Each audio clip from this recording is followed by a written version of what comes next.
Hello friends, I'm Geeta Shoran and today I'm going to teach William Ampson.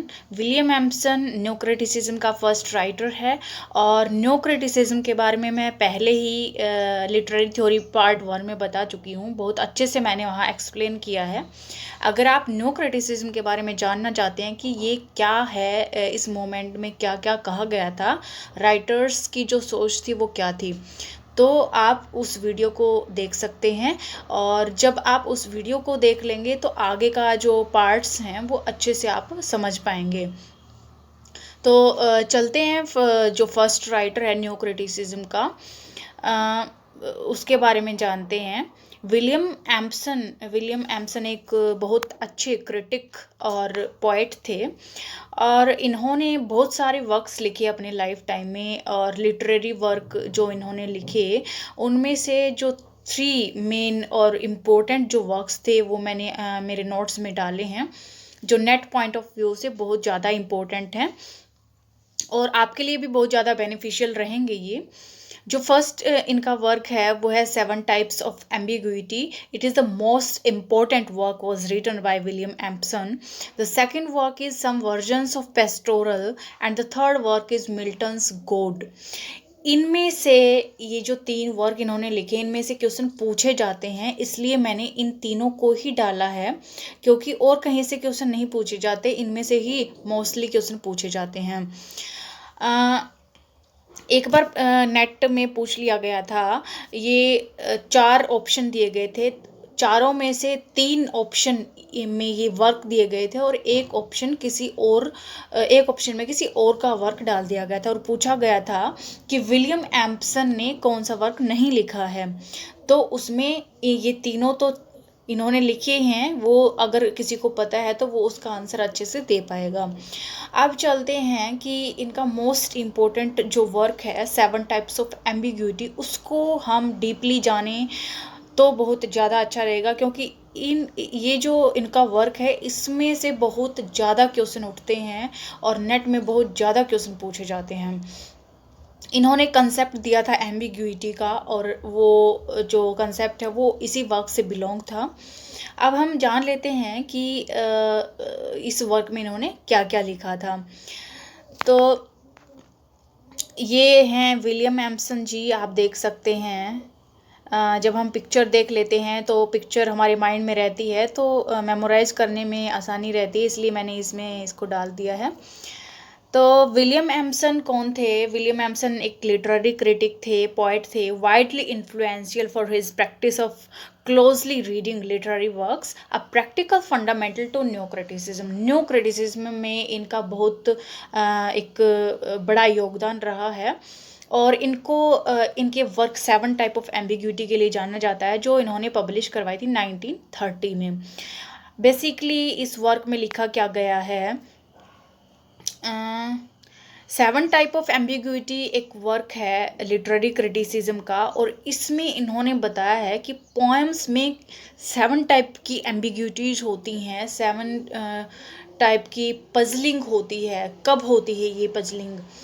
जब इन्होंने 7 types दिए हैं इस पजलिंग के कि जो पढ़ने वाला है, रीडर है, वो किस टाइम पजल हो जाता है पढ़ते टाइम कि पोएम में ऐसा क्या लिखा होता है। 7 टाइप ऑफ एम्बिग्यूटी इन्होंने बताई कि किस किस वजह से प्रॉब्लम्स आती हैं। जो फर्स्ट इन्होंने बताई है वो है मेटाफर की एम्बिग्विटी। मेटाफर जब इसमें डाल दिया जाता है, जब दो जो चीज़ें हैं वो एक ही जैसी बातें करती हैं, तो उसमें this concept is similar to that of metaphysical conceit की तरह होता है। कंसीट क्या होता है कि डिफरेंट मतलब जिनका कोई मेल ही नहीं है उनका मेल करके दिखाया जा रहा है। जिन वर्ड्स का, जिन सेंटेंसेस का, जिन बातों का कोई मेल ही नहीं है उनको एक साथ दिखाया गया है, वो कंसीट होता है। तो रीडर इसमें पजल हो जाता है पढ़ते टाइम जब इसमें जो पोएट है वो कंसीट डाल देता है। सेकंड जो टाइप ऑफ एम्बिग्यूटी है वो है 2 और मोर मीनिंग्स आर रिजॉल्व्ड इनटू 1। जब एक ही वर्ड के, एक ही सेंटेंस के एक से ज़्यादा मीनिंग निकलते हैं तो हम समझ नहीं पाते कि जो पोएट हैं उन्होंने क्या सोच कर इसको लिखा होगा, इसका मीनिंग हमने क्या लेना चाहिए। तो सेकंड टाइप ऑफ एम्बिग्यूटी यहाँ हो जाती है। थर्ड टाइप ऑफ एम्बिग्यूटी उन्होंने बताया कि two ideas that are connected through context can be given in one word simultaneously. जो दो आइडिया हैं वो आपस में कनेक्टेड हैं एक कंटेक्स्ट से, वो अगर दिए जाते हैं तो भी एम्बिग्यूटी हो जाती है कि एक ही चीज़ से कनेक्टेड दो आइडियाज़ हैं, उसको समझने में बड़ी दिक्कत आती है कि दो आइडियाज़ जो डिफरेंट डिफरेंट हैं वो एक ही कंटेक्स्ट से कैसे रिलेटेड हो सकते हैं। फोर्थ टाइप ऑफ एम्बिग्यूटी में क्या कहा गया है, two or more meanings that do not agree but combine to make clear a complicated state of mind in the author। एक से ज़्यादा जब मीनिंग निकलते हैं और उसमें समझ नहीं आता कि इसका मीनिंग क्या होना चाहिए, वो एक कॉम्प्लिकेशन बना देती है ऑथर के माइंड में या रीडर के माइंड में कि इसका मीनिंग क्या लिखा गया होगा, क्या सोच के लिखा गया होगा कि इसका मीनिंग क्या होना चाहिए इस पोएम में। फिफ्थ टाइप ऑफ जो एम्बिग्यूटी है उसमें कहा गया है कि when the author discovers his idea in the act of writing, Empson describes a simile that lies halfway between two statements made by the author. जब author उसके ideas को डिस्कवर करता है राइटिंग में, तो एम्पसन एक simile को describe करता है जो हाफ वे में लाई करती है दो स्टेटमेंट्स के बीच में। ये जो सिमिली वो यहाँ पर यूज कर रहा है वो भी एम्बिग्यूटी बना देती है रीडर या ऑथर के माइंड में।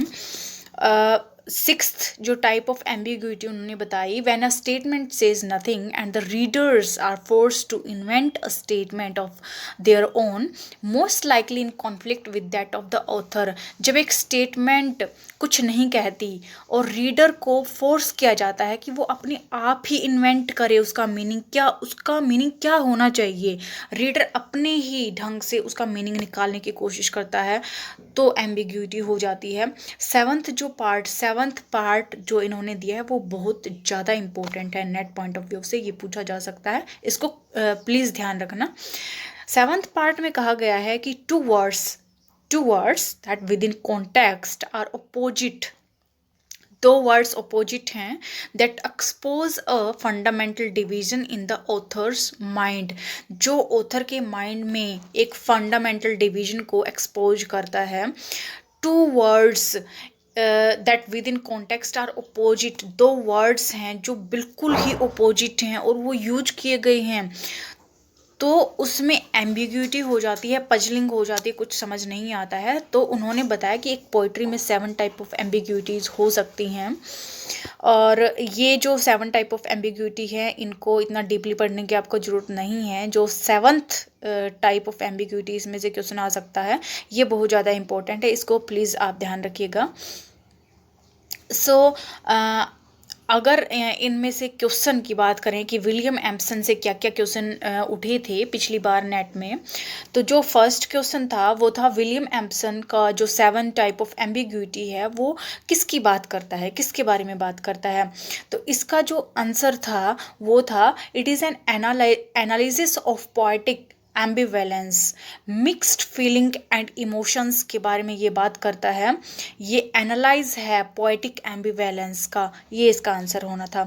जो जून 2014 में एक और क्वेश्चन पूछा गया था यहाँ पर विलियम एम्पसन के 7 टाइप ऑफ एम्बिग्यूटी से कि एम्बिग्यूटी जो कंसेप्ट है वो किसने दिया है, तो इसका जो आंसर होना था, जिसने पढ़ रखा है वो तो आसानी से इसका आंसर दे सकता है, विलियम एम्पसन ने ये दिया था। फिर जून 2015 में एक क्वेश्चन पूछा गया कि which of the following is not a critical study bye William Empson. तो जो मैंने ये वर्क्स बताए थे विलियम एम्पसन के, ये 3 वर्क्स दिए गए थे और एक और वर्क्स दिया गया था, उनमें से वो आंसर होना था, क्योंकि ये 3 टाइप्स तो इन्होंने लिखे ही हैं, जो 4th था वो आंसर होना था इसका। जिसने ये जो मेरे नोट्स पढ़ेगा या मेरी वीडियो देखेगा तो वो आसानी से जवाब दे देगा ऐसे ऐसे क्वेश्चंस के, अगर ऐसे क्वेश्चन आते हैं। फिर जो टर्म एम्बिग्यूटी है वो 2 बार पूछी गई है। जून 2014 में यही क्वेश्चन आया था, दिसंबर 2015 में फिर से पूछा गया कि एम्बिग्यूटी जो कंसेप्ट है, जो थ्योरी है, वो किसने दी थी। तो इसका भी आंसर जो होना था वो विलियम एम्पसन था। तो इनको आप प्लीज़ ध्यान रखिएगा। 7 टाइप ऑफ एम्बिग्युइटी से क्वेश्चन आते हैं और आते भी रहेंगे, क्योंकि हमारा जो सिलेबस है वो बहुत ज़्यादा वाइड है और हमने उन्हीं चीज़ों पे फोकस करना है जो नेट पॉइंट ऑफ व्यू से इम्पोर्टेंट है। हमने स्मार्ट वर्क करना है, हार्ड वर्क नहीं करना है। हार्ड वर्क तो सभी करते हैं, लेकिन सक्सेस कौन लेता है? जो स्मार्ट वर्क करता है वही। तो आज के लिए इतना ही। आप इनको प्लीज़ ध्यान रखना, इनमें से क्वेश्चन आएंगे, डेफिनेटली आएंगे। और प्लीज़ इनको याद रखना और अच्छे से आप प्रिपरेशन करिए बिना स्ट्रेस के। अगर आप पढ़ेंगे तो बिल्कुल आप क्लियर कर पाएंगे। So thank you for today, and we will meet in next video with another writer.